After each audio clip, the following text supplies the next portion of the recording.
35 वर्षे इमाने इतबाने नोकरी केली. बलात्कार, भ्रष्टाचार, खून, हिंसा या सगळ्या बातम्याच वाचत होतो. टीव्ही मध्ये, सिरियल मध्ये पाहत होतो. पण हे लोण आता माझ्याच उमऱ्यापर्यंत येईल असं मला वाटलं देखील नव्हतं. शहाण्या माणसाने कोर्टाची पायरी चढू नये असं म्हणतात. असा ढवळ्या एका मुलीला सार्वजनिक ठिकाणाहून उचलून नेतात. यावर प्रशासन काहीच करत नाही. सांगा ना जज साहेब, असा कोणता गुन्हा तिनं केला होता?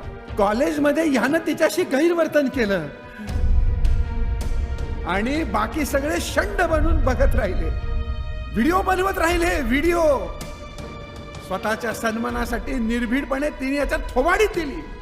म्हणून अवनी सोबत एवढं मोठं कृत्य. कुठे राहतोय आपण? का इतकं सगळं तकलादू